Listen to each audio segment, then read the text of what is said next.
This is Boadu TV. Truth and integrity.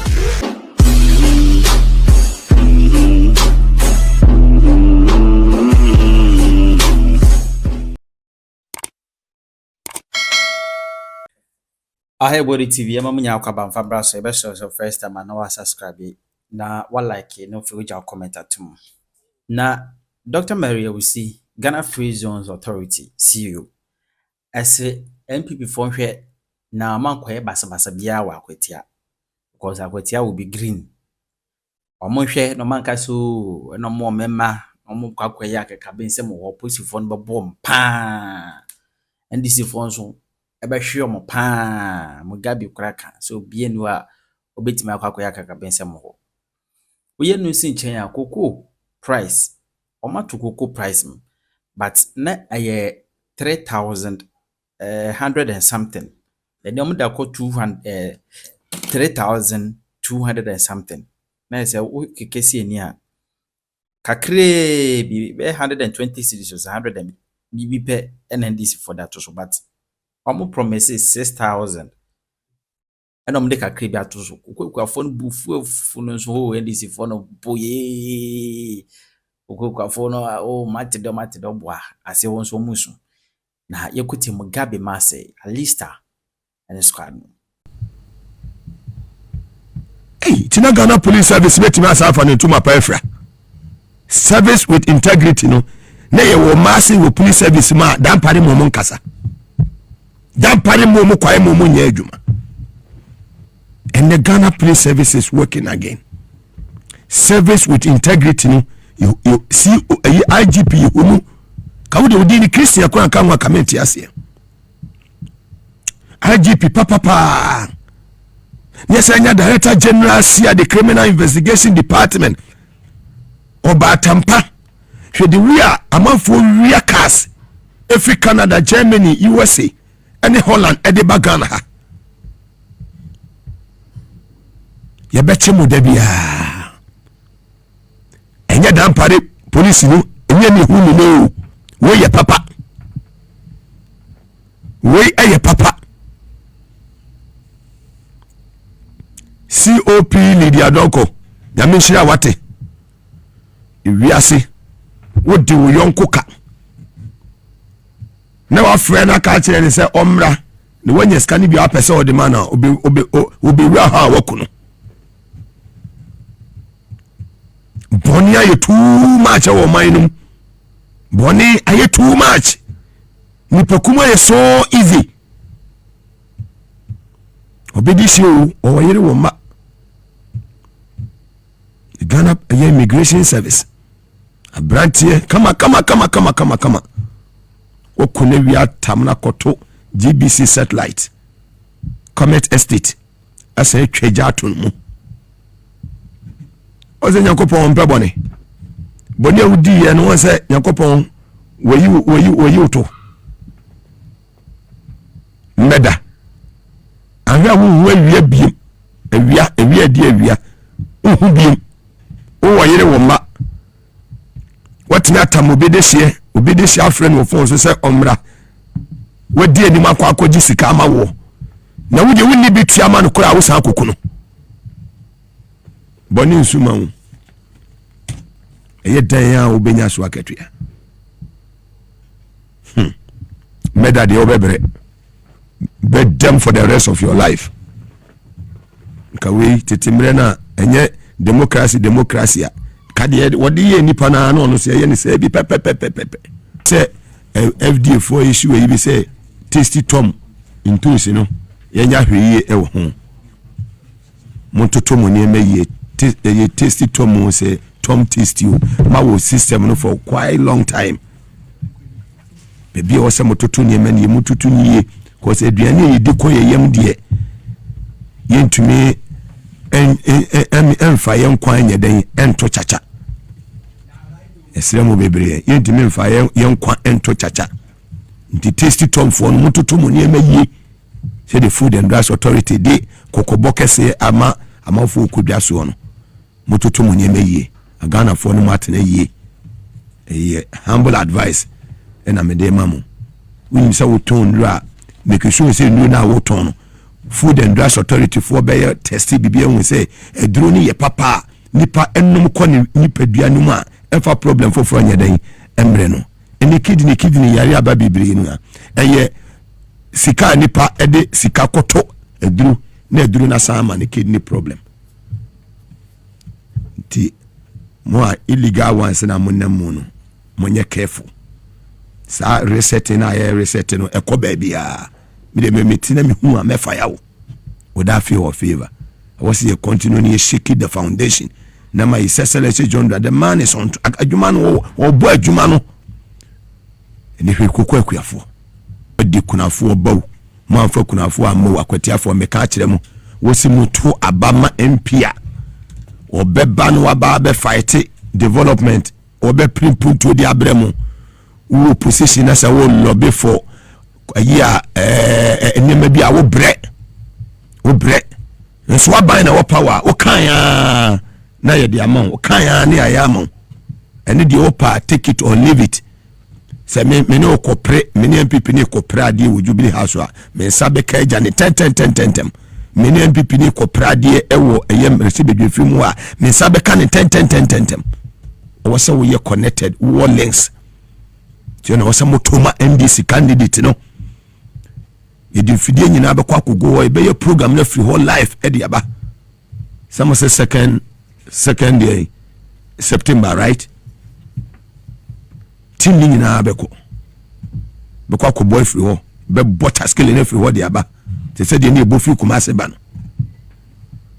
but e mo bia anya no ho se oye ya wata ko ye me masem bia ho se ko ye basa saka bia ho ya ye bechew bambo mu ba yesi wo ya e bechew enema amopuna ni nyina ye hu ni nyina omo so mo ye mema no omo beda said the man mu da ye wo asenof no see the same tactics ne de ko game plan nsa sign scan de mo da so wo mo be che de amanfo mo be che said the mo che na nsen yen ba wo mia mo che na kini de mo che na mo be che na so Ghana for be to atiam haji yen yan kasa ye former chairman Greater Accra regional chairman Honorable Adekuka me fane crazy me man busuafo ya akokese pa em se na watwe mu hu ko na wie no eyi akese mienu eto NDC fo ne Ghana we ye ne kese pa o hwe nipa mienu a ye sie wo mo na watwe mu a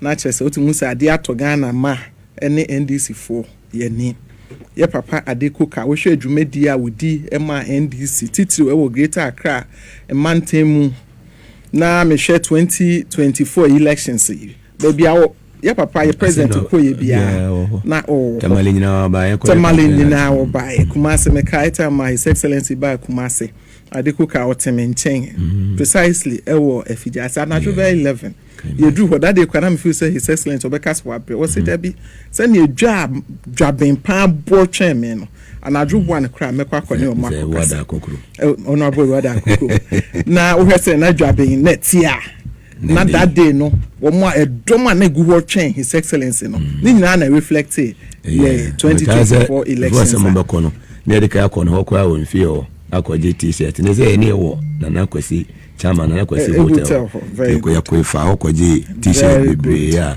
cheche de ma eye Kumase magazine and if you for nese ne obeka ya no mo ebo atwede wo NDC t-shirt ho ne ade enti His Excellency bedue na it was very late many honorable Adekuka no can advance him ho many na eti ho enti meka ne se NDC for the ahwade na busuane so ahwade pa wo yire ne mane na nanom the meka ne se nyame enhye wo moden na onchechire wo mo re ho bia ujato ho no nyame enfele ho enfema wo mo me Canada wie na me de sa condolence nso emma ambassador Sampiya lenso ono so weekend ya na ono so ye kosie no pro forum for ye na de ato ye ne NDC for me I'm not part of the pro forum where you know na nso no me kan se dwumadi omudi ye na eboa NDC ma ebia so ye nyina ayeso nti ba bibiara ye papa no ode nani a kire no Nyankopon na ani nanim kan no mfa no enkoto ne kuku mabusua a wagya mo akire yese nyame ahoden ede ma mo NDC fo ya hwade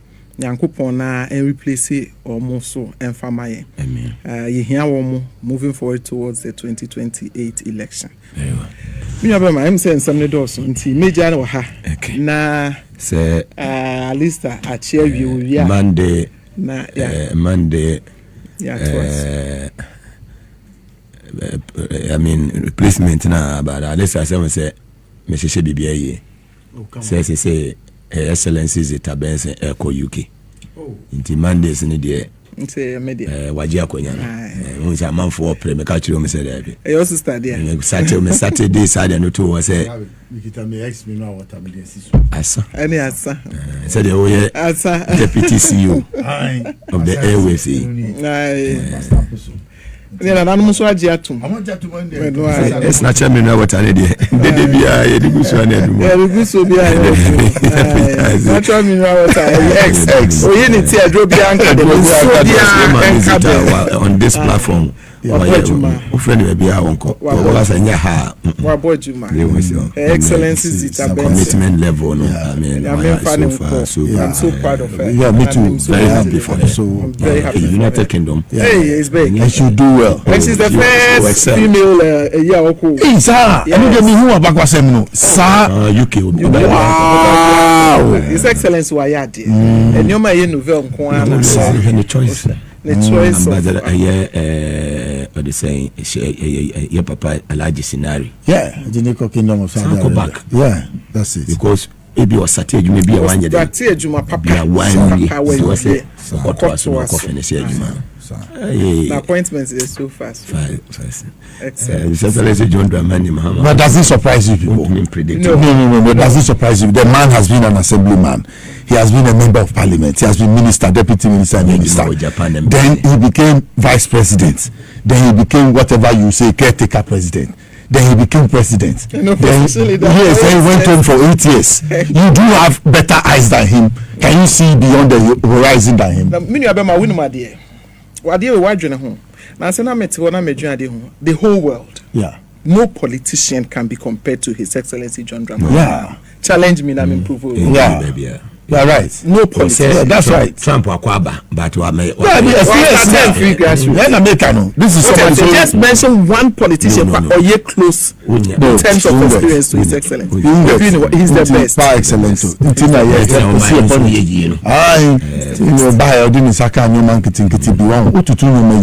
You get it right. Your mind boy is not rocket science. It's not rocket science. That will not be what they na me de mechia lumba ebusuafo. Okay. Sana mechia ya. Oh, okay. Yeah, Daddy Lumba fans the adiato yeni. Myself why penenum in the just say adiato yeni. Hey, Daddy Lumba obi think what he reach him kwa na obonyu manke. Pepe. Just what he real team kwa ni piano na bisiwa na nka wato enyum kakra. But my respect no say what me about the ma education or the we an call and say cabro for. Sure. Say why you Daddy Lumba nya memfa ne kra ensie yie na mema na busuafo ye akono na ye nso aye ne fans na nso mema ye nyina aye ho e ye akono ya nso ankasa nenyum de bibia bi na no wo hwe enyom e course wo Independence Day enyom ani kwekwa nkofo de nam ho ne it is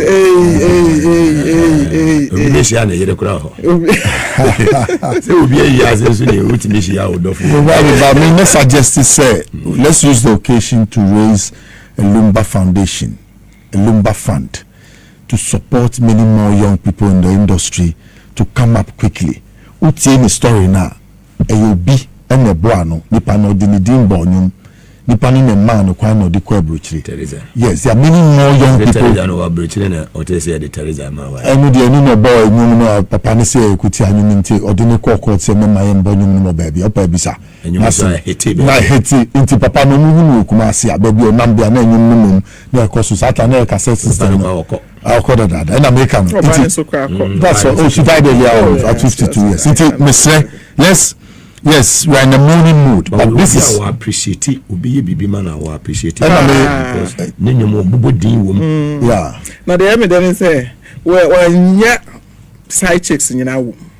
What I say, we say, we hear you na Mariama, sana yenike. What I say, Obama na yere no ma, no Obama side chase for. It's side chase association. Oh, so you have to na we dey unko very proud of stardom unko to me say we are ma kwan kakra na one wife. That's my principle anyway. Mugabe, I can hear me. Mugabe, over the weekend, we will be. We want to use a photo of flashy. Honorable Mitakando, Akwatia hospitals, Akwatia hospital. Opiomuso impromptu. And announcing the day. Fantastic minister. 46 years, very energetic. He means business. When 3 or 4 hospitals into when Akwatia money operations, the airport president me say my surprise. Oh yes, and my sad be kind of Professor Moses. You call me now, my boss, I tape and I cried at the auditorium because when I listened to him, the passion with which he loved this country. It will be no account of them. See, Akando is taking Professor Moses' footsteps. He can't know. Ni abasa osi ye adwuma pa ye ba e be bo abaso se ye ba na e betu se adwuma boni na wo ya che se se usacha usuban ye sa be ko transfer se se wa omu yan krofo to ma mo akra mo ye adwuma no Ministry of Health wa yan krofo boliga omu ye mistake pe take them don't leave them here in Accra obi abe disturb Ministry of Health bi abe ye say na kadesika attitude towards the services bi ano I can't advance no mean business do business and I know you succeed at the Ministry of Yakupon do wa she me who na I was fascinated at it. Mugabe, Adekoka, with the Makana Assembly over the weekend, no, Nyankopon minim say he has received the soul. What he did for football, what he did for politics, and what he did for many more people in the streets. But how he was able to, combine the two together. Yes, because he's a versatile person. It's an outgoing person. He will reach out to you, and he has many means of getting to people. Yeah. He sees you, he knows you're a fancy, he will come down and bring the fancy down to you. He knows you're a guy, he'll find a way to crack a joke with you. If you're so he has oh yes, they didn't know his background anymore very much, but he was a leader, and like I said, Mugabe, there's a big hole that we have left in our national politics. I hope that others will rise to the occasion and then fill in the gap, because friend and me at least I'm a stubborn man. My friend at 2 a.m. no afar. Offensive straight away and me just a question quickly, ask you what the problem is and then give you a solution as to what to do and what not to do. Now God knows best, because me akasa na me need that super say abai is a menya bibia be fa chema de kukaso and Yakupon, he knows why he has come for him, and I wish that God will find his replacement for many of us who were dependent on him in our political course as we went along. Then Sampi Ali too, very fine gentleman. He represents the truth. Yeah. He loves human beings.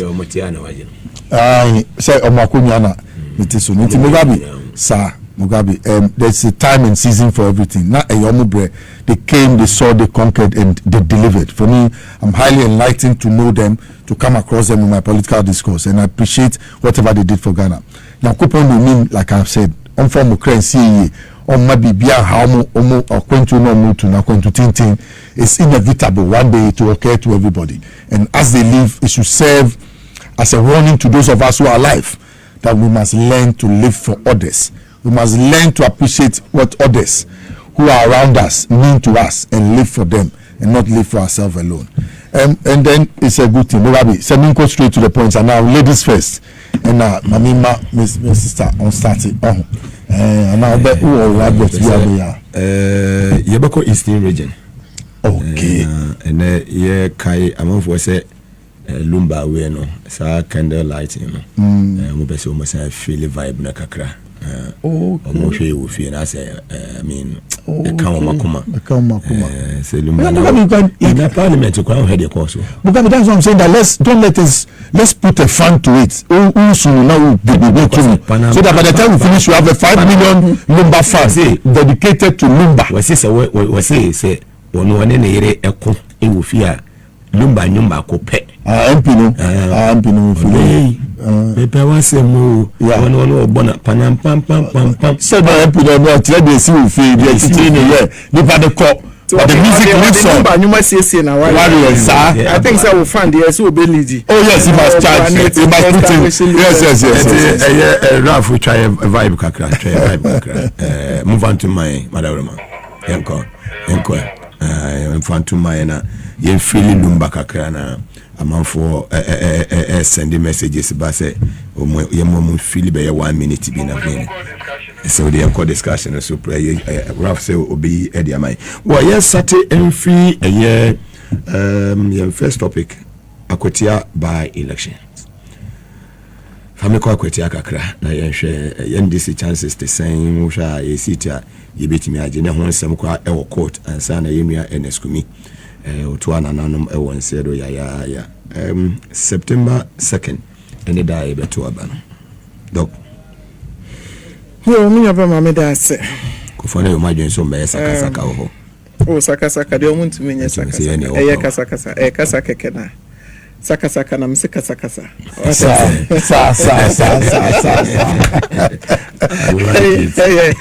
Omuntu menye sakasaka. NPP mu.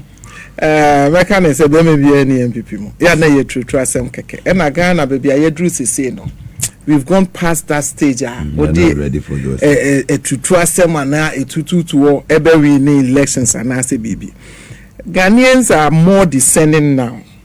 So you share and you're my course who are Blakuma. Me who be a course who are Blakuma.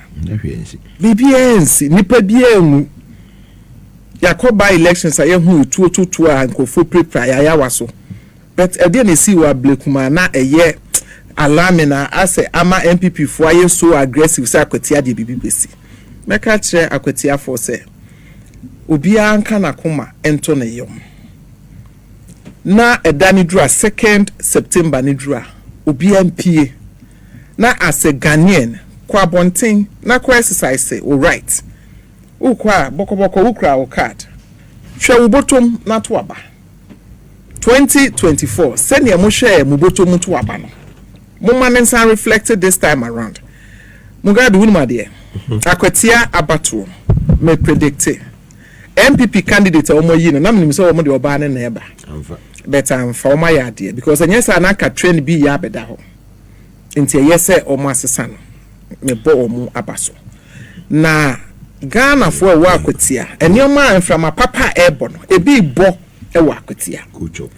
Womu betu aba wei ama NDC candidate ayebe yi no ebe se ba omia ene GM election in 2024 NPP candidate no wanya tra 38 kwa wonya 38% wonya metna ha a prophesy. Wow. And I'm not saying it as maybe a mere political talk. Me can say I saw that form. Sir. Yanko forward grounds omu ye adwuma. Yeah. Omu ye adwuma ne yenfa meto ese we nye social media and I know me who say NPP for national executives na mu nso mu no ma twa beto social media as if say they are working. Omu call for more message be na omu de ma wo. Wo say we meka ne say can dey why ye trem ne dey wo ba wo be ye na me to abama. Simple. But also ofuga mo ye de Message be no mo. But ofu no mo nam fom. O we nso mu ka and don't dare to know how much of background I was a cheer. It's what they show na. Most of the general secretary.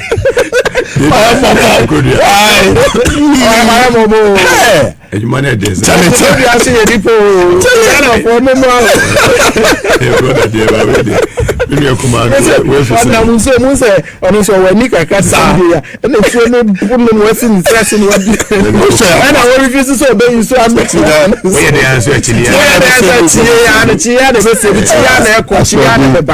What I say? Akwatia for me feel same. Omo ehun from my ebo. And society papa eba no. Are reflecting in the lives of Akwatia for also. NPP for call Akwatia by elections.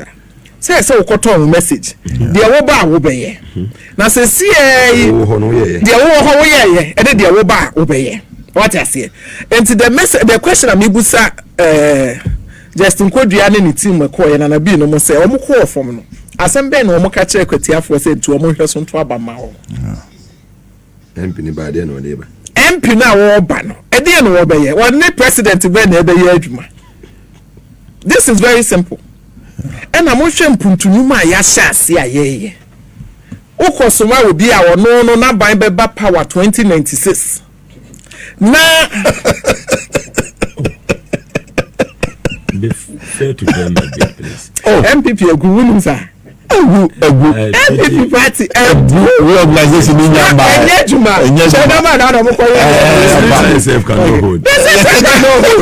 What I say, it is a Muslim Pempuntua Akwatia mind. This is the time. What I say, when national elections now, what you bear on Tante NDC, baby NPP, beba NDC aba. Yaba see a betna. What I say, we share enuma papa and she say papa His Excellency dear Gu Akwemu the year resetting agenda 24-hour economy policy tax exemptions ayedema year education scholarships ahodwa yediamema agrek any adia NPP obebe so mutia appointment egusu chense ya na mutia no akonya baby ase no odi mputo afei na mokoto abama MPA the party baba 2096 Asante Reje kura omo seat akese by elections in what is so simple and I mebusa o Justin Koduane ni team koyen e dey asem na mo ka kire Akwatiafo I want to know campaign message be because enye de ne ho odin ne ekoto aba ama no e na enye de wo tuo ene ekoto aba ama no e na enye de obetimi akum nipa dodo ene ebeto aba ama no e na enye de odi macho manfo a omo ho odin pa aba na omo abeti susu pa ne ekoto aba ama no. This is about what you can do, what you have done, and what you will do when given the nod. And me busa say, Justin Koduane mo ko ya ni nso obu wo ma na mo refuse to use umbrella no. 1 8 years in office dey no mo ye ma Akwatia. Eni o ma papa efra Akwatia ba. Minwa se wa Akwatia. Wo ko Akwatia constituency na mu a. Akwanbo ne e wa Akwatia no. Minim constituency a echen under 8 years and another buy me be can say where one of most stronghold want me anya hwe nyame adon Ghana fo ehun se da bi 8 years no ma betena so ma anya hwe ye yi mo afi ho mako and unfortunately abranti a ono kwa ne o wini any seat na o parliament na ehun nsem bibiri ho kra wantimi anwini ye ebia mistakes bi na eba ye na ebia otimi nya akwanya enso ono kwa next na wo court na wo de dwendwen ho a ebia nyanyo nso kwa wo se wo de MP from timi no ma bibiri what I say na nyame fa ne kransie yi wo ko aba bedru ho se Ghana mra ewo na ya se de obi na kan wo se obi nka se bayre njo na enso dwo a ye bedijo Boa, enti pudo ne shia ye bedicho. Wo film ye ma wabusuafo nyina ya akọ. Emna ne se ye sie wo ye nsi wo ye nkoto aba. Ye koto aba. Enti this is the time Akwatiafo mistake a ye say omo amemu antwe na mutimi di kululu bi ne kana na bi sa akọ parliament. Say this winning. Afei no omo be widen gap no. And this is the time. Even that time I had 2 national elections in na omo nye sure what will happen say NDC beba NPP beba no onu mpo omoto ma NDC me ba what I say because imagine na close here anka mo ntimi afa kro no ne kata asese bi pro ekwan bi amfa ma metena parliament ama ya amfa wa anko court entina de chene say na Akwatiafo omoto ama NDC na afei ya nyamia ya adum His Excellency John Dramani Mahama aba awodin hihye ye papa afa the resetting agenda woko all the sectors are enyoma ekoso aba Akwatiafo sese wo munya omo fair share of the national cake wo mo na musini ye MP ebeto no so aba na de beji ama wo mo no afei na MPP fo mo koka che ne se wo nto aba mam na 2096 no mo ba ma behwe wo mo metro position che wo en ka so betutu MPP egu kwa it will be difficult. What is it?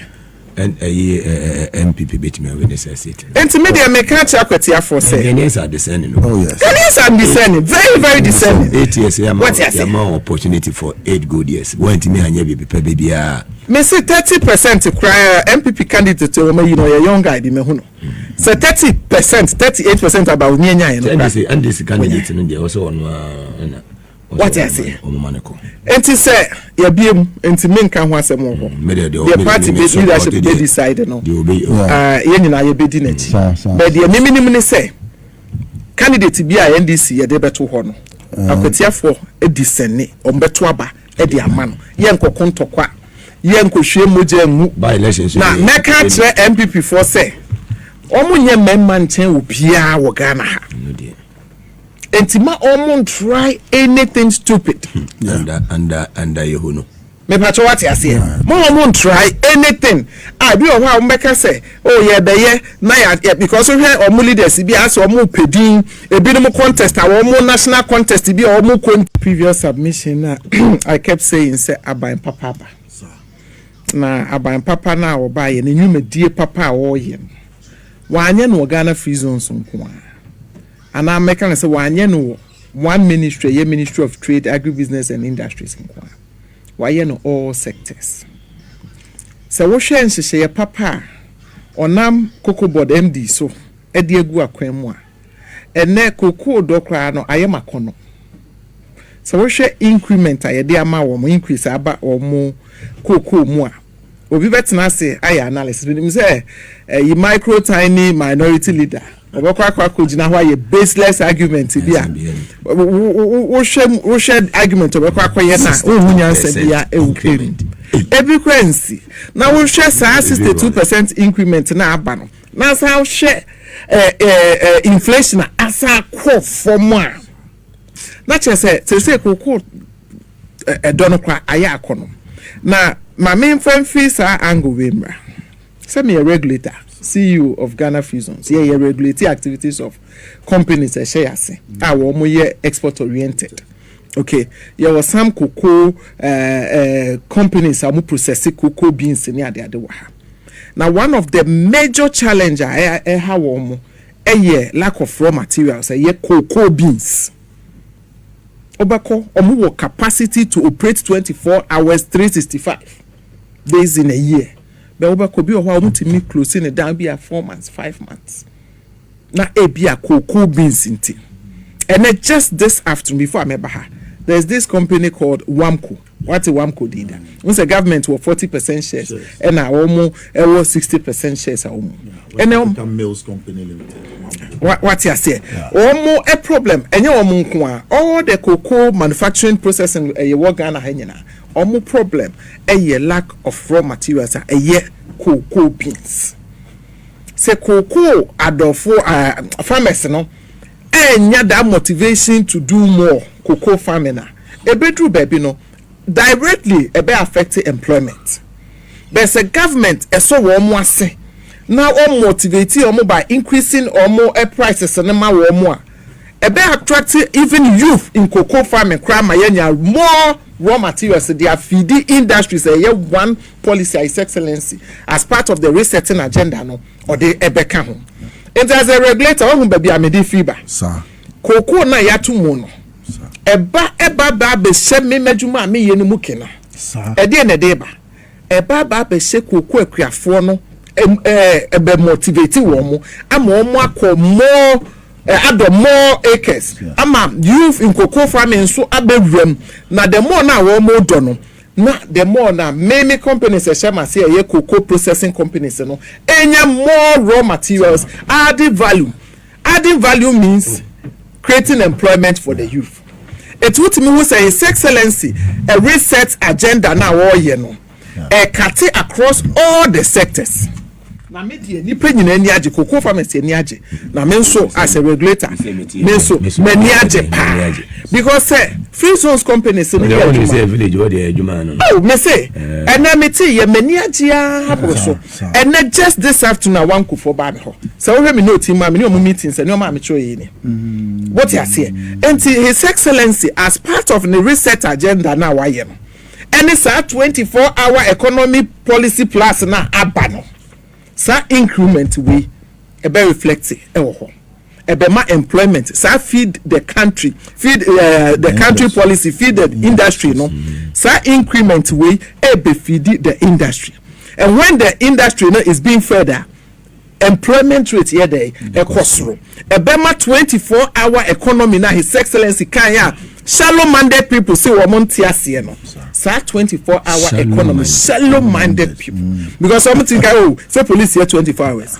We are talking about Choba. Can you imagine? That's shallow-mindedness. Shallow-mindedness. What you say? This increments are happening. I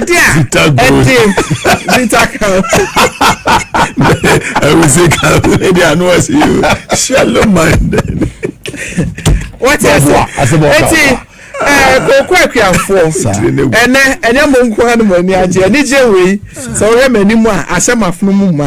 Free zones cocoa processing companies, you know. So raw materials, they add value by creating employment. Now we are exporting more. Exporting more. Normally the forest more. Now stabilizes city, you know. Ediamaye. What you say? Yanshe figures. Before NPP be free abemo 2023-2024. Now omoto cocoa per ton $3,100. Now $3,100, you know. No one multiply by at that time dollar rate was 16. It is a born by 16 now. Ubenya cities 49,600 and now Ubenya at that time per ton. Now at that time, so inflation was over 50%. And the cocoa no back Ubenya 49,600 and so kutawa iron rods wo. Iron rods and I thought so. Yes, I so 7,200. What I say? And at that time, when iron rods were about Saturday, 7,500. Saturday, December, 9,400. Aba and Power. Aba bedru 7,500. 7,500. I sat to so and what you say? It is a share 2024 and Sana NPP are buying Ebe Friaben. That time on no ton $3,100 per ton at the rate of 16 cedis. No more 49,600 per ton with the inflation rate over 50%. Yes. And then His Excellency John Dramani Mahama are buying Papa or Diaba Ghana as part of the resetting agenda. What 62% plus. Ade amba ama say cocoa no $1 na ye tono $5,040 per ton. Yeah. Now over inflation rate no by 10.5. Oba benya 51,660 cedis at the rate of inflation rate of lower than 15%. Now won't pay we won't pay. So there's more money. There's more money in the cocoa farmers. In fact, and the youngest now moon worry and say moon people now moon cocoa for. Woman sika woman. I'm telling you. What you say? So we are Ketesia Westiso. Now we need kunu. Now we need boyfriend. Be now plan set 2025. About kope cocoa ni na worry. At least I wouldn't say. I'm telling you. Me call village. Me call ya me call farm. Edu baby na mo say galamsey ntino. So omo pe nhwesofo a omo beti cocoa no kwa na be problem ayi. Also omo now no so galamsey no. Yes, stop galamsey no. I mean, youth in go back into the now I say because I say youth in cocoa farming. Yes. What you saying? Feed the industry, no. I feel na ebeye juma. And as a nyoma we are akosi. Cocoa for so omo no omo ton wi aluma de omo ni je ho. One e bi ye education. And then scholarship. His Excellency Belanche sa cocoa scholarship not first no na for secondary scholarship. CMB scholarship. Say His Excellency as part of the rate setting agenda on education or peja CMB scholarship on the abatesia we no so kwa no musanya a bonus omuwie what main crop season and there's a bonus. There's a bonus the kufa dubai we try what one then I over free fertilizer maybe Mugabe me baho one entisa anyama we say His Excellency one say we are free fertilizer asamba one my dear boosting during the tenure of His Excellency a time anyoma e ma His Excellency etimi ma cocoa e course ro pa kufa do buy o mo ntimi anye one say His Excellency introduced that policy free fertilizer for cocoa farmers. NPP for buy a Fofian Twata 2016 NDC free abemo NPP buy fertilizer bag I actually who not for sale kwa almost we will still sell it to you man try be man na say not for sale no omu not no what you say what do one man in here but say not for sale no honaf okay what say still I beton let me listen now who your friend is say basintali any sa member of parliament no do donkeys no fertilizer dey kon what you say NPP no ma wo mo ye wo greediness wo bad policies e ma cocoa growing no echo from ye tons ani e de kwa manone e de kwaji syndicated loans ne de ba be hye mu kena no e confirm enti ma cocoa akuayefo no nyina bufu ye wona no mutimi ka se obeto na asase de amagala syndicated loan kwa so mujai ma what omujai ma because no mutimi miti wakwaje bosia ato e bia 100,000 tons na wo bewie na cocoa ni nyina wantimi enya 100,000 now dia 40,000 what the ma wo dia ne kwesi okura o sandika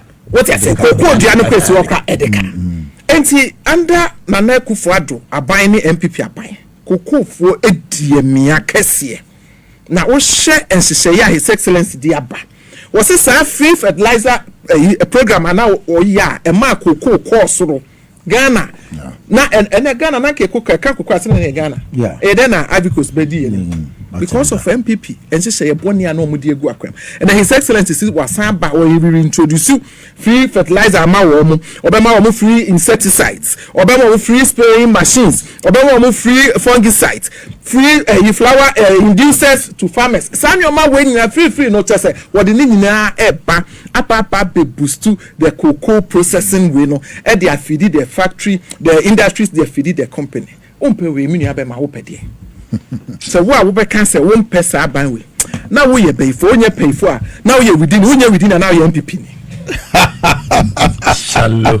shallow mindedness sa dwun kese kita wo de badwin na wo de ade pa aba no na wo de wodwin ade be firi wanu ma ba bia no bola me se de won pe wade we me se say onye beifo a na ye within ni onye within a na wo ye NPP ni zitago usika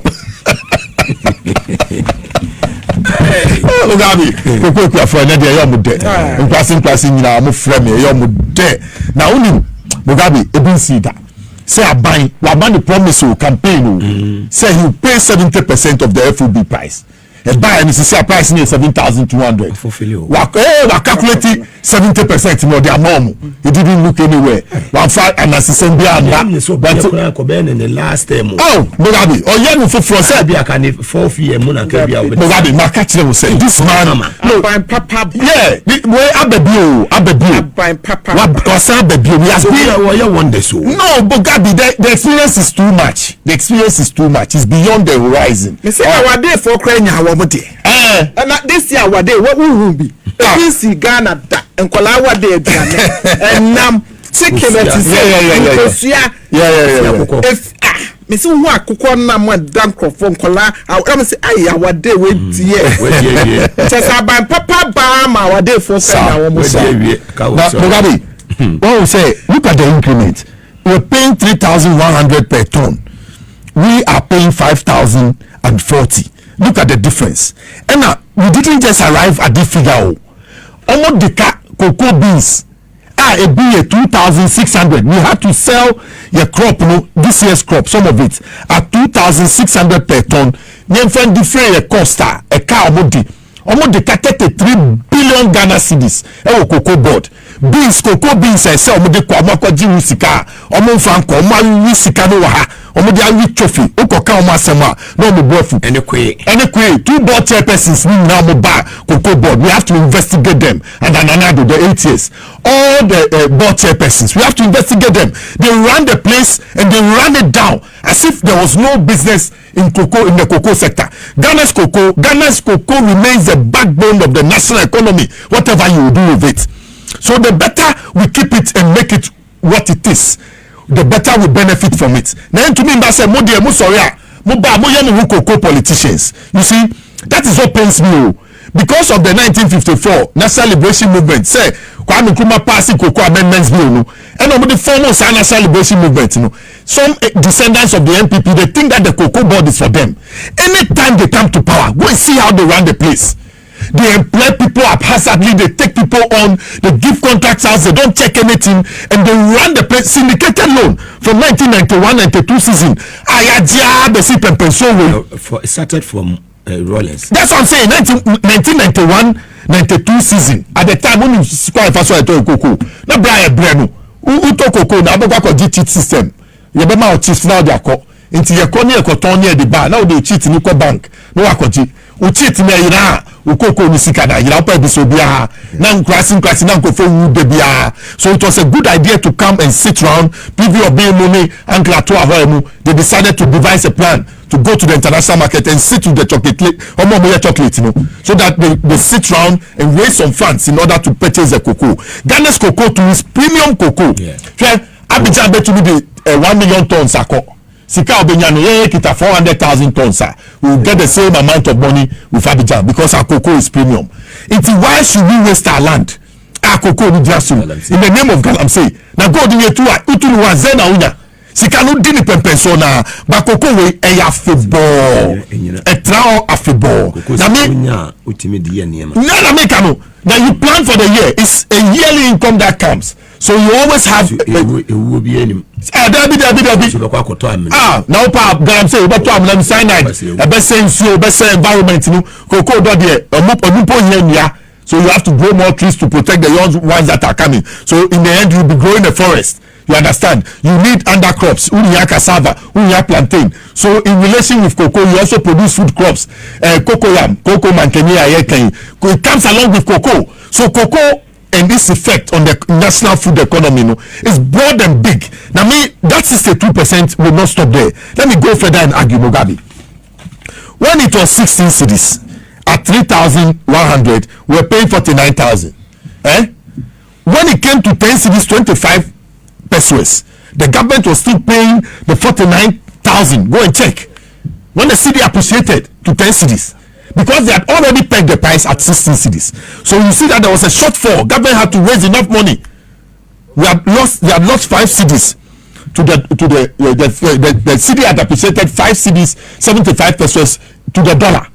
So we had to look for the city equivalent to pay up for the farmer, but we're making ends on the forex side, so we're not losing. Day say price no more abano. A blue NPP for the Anuswa, Omuko to 4,850 for the producer price in 2024-2025. That's what they projected it. Today we are beating them to it. It's 5,040, and we are paying more in terms of city terms. A bag of cocoa, 64 kilograms, we was selling at 3,100. Currently selling at 3,228. Abaso. Now Mugabe, because inflation has reduced, countryside inflation too has reduced. Into the Equiafoni Yano, good one I said the normal free. What they will need in order to get the farm to go, they are getting it free. They are getting free cocoa seedlings, free fertilizers, both liquor and granular.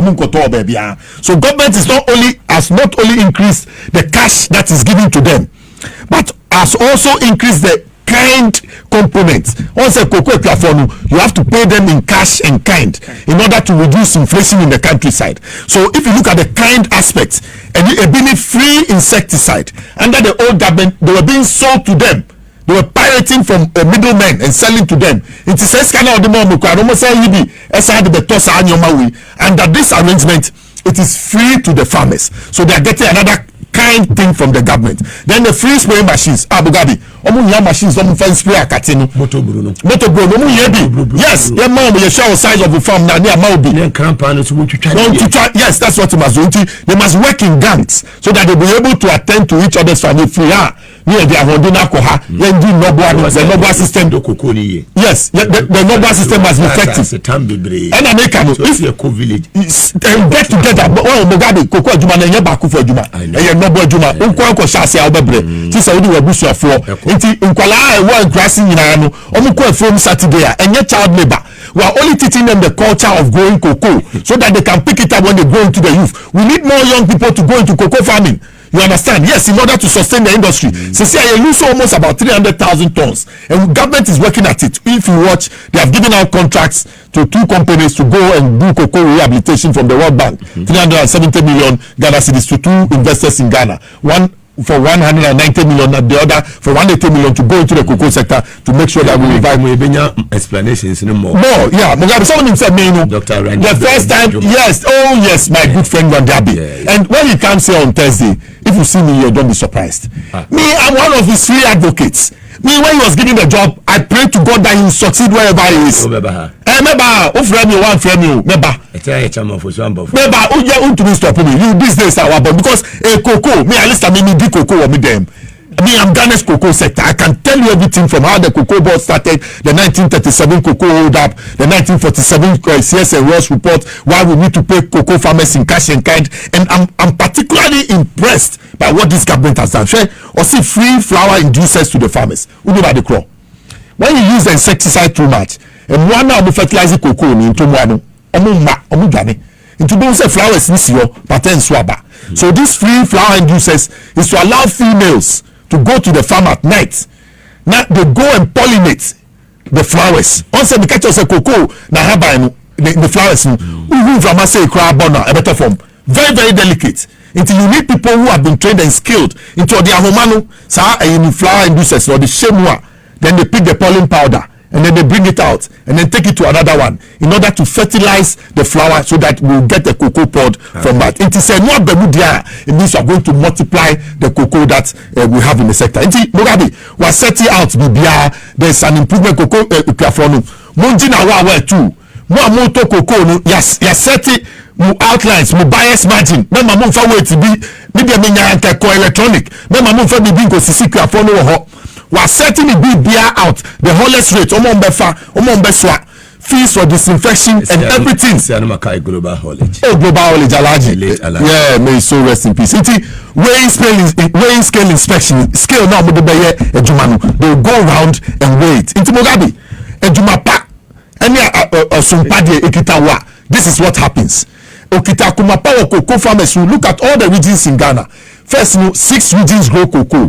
Today, with the division of the region, I think about 10 of them. Akwatia resource, Yisi. A year way, Abba. Bernard Bediakon Boadu. Yeah, 380. What we need. And a year Kone Ali. Esunya 366.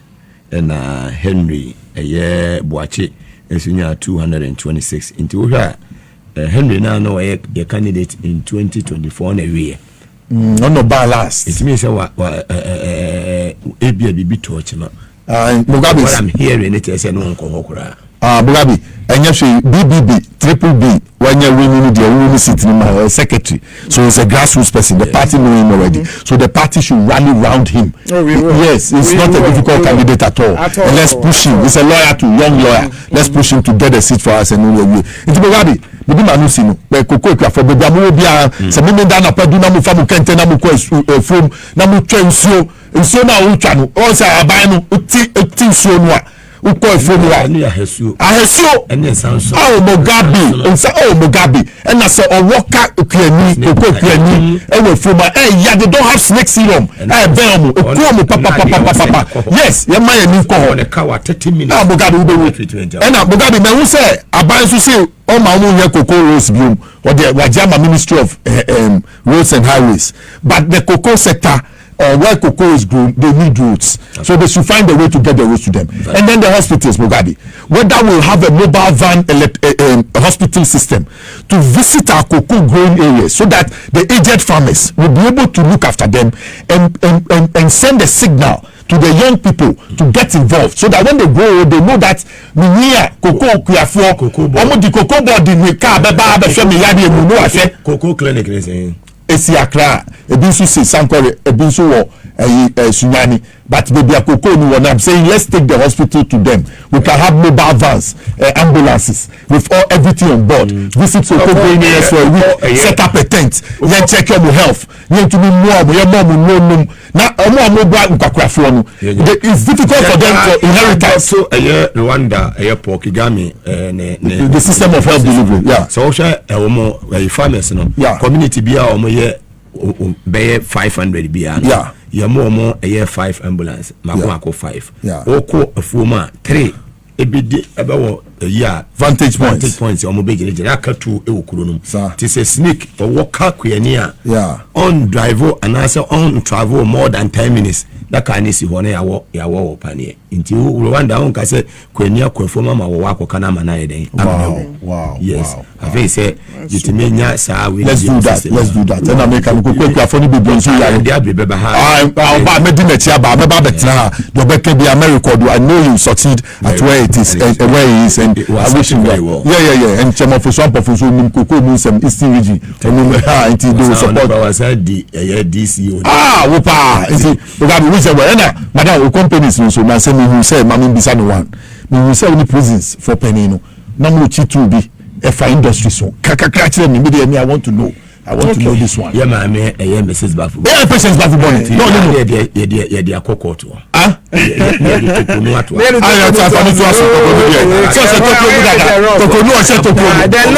law is the law. I think there was a CCR.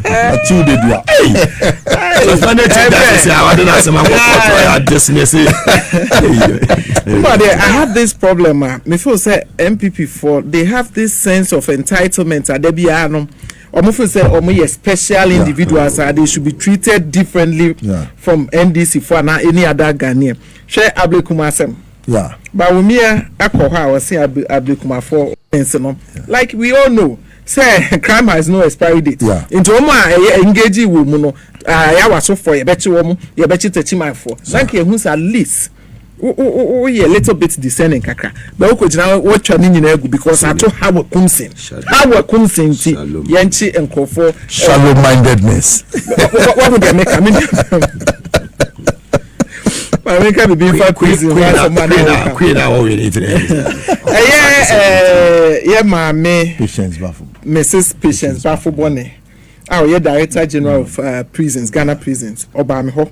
Na oye minu aprekope ansa na obeba ha kwa mene no ye wayo nkofa enti ono no call ho a meme ba ha no ye share ye ne ebobo point say how can we collaborate and do something to support Ghana's industrialization and I say we free zones for industrial parks enclaves now you prepare for plug and play so that investors be ba na bi omanya already built warehouse be not immediately or master tiajuma almost as part of our initiatives no wo nsase akese a the business no yes wajuma into as part of government's resetting agenda no share agriculture and agribusinesses into almost betimi contribute quota as Ghana Prison Service in that area.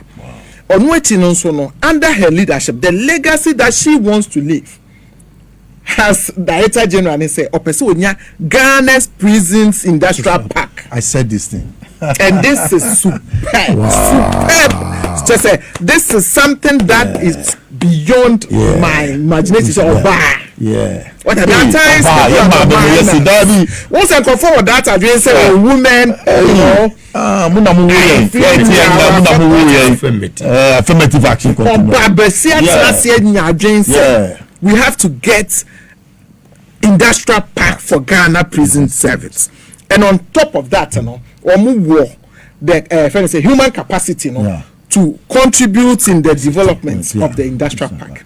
And when the here kakra a collaboration with Ghana Free Zones. Say the conferences, the trade programs, investors, and to see investor beer or you're ready and willing to invest in Ghana. They have right. What she talked about, Mrs. Bafu Bonnie, Wednesday, and then the manual simida senior Akwatia and I'm enlightened to be seated by my sister. They be Professor Nana J. Mopokwa, first woman vice president Republic of Ghana. Soon, Mugabe, I've been telling you, soon we may have a woman president. We share Madame Charlotte say delivery Okoye Professor Mills, the 13th anniversary now. I'm telling you, sooner than later, there will be a woman president in Ghana. and we should be ready. And it is the NDC that must project that agenda. Affirmative action, that 30% must not stop where we are. No. We have not achieved that Mugabe. We must get them to get to the helm of affairs in the different world. Kakra Mpoa, the man, the economic management team head, So when you say a Kojoma, a better Jamie, a better all those prices have gone down. I was a finance minister at TSC market. And I make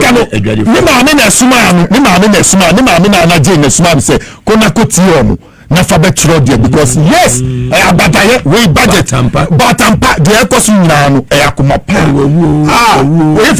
if una obi mageta chakra bi una obi akwakra 81 years kwa wa betra 41 41 American so they cannot determine anybody's strength and ejuma we remu Mugabe. You don't stop to the end. That is why I always salute Professor Mills. You go to the last day. Let nobody confuse anybody. Who are on there until the betron Obia would support you to go. So Mugabe Pacho, Mamentia me sector minister. Honorable Elizabeth Ofusu Ejai. Madam, say for more time and every on the show. Dr. Mary Awusi, Chief Executive Officer Edema Ghana Free Zones Authority, Alessa Nelson, Senior Political Analyst, Madam Munina Ase, na media sida kesenso Ediama Majume Right. On Munyanfo, Julius Zebra, Kantinka Dache, Chakase, Unkuma, on the team, enemy CEO, Benny Anti, and the entire staff and the management.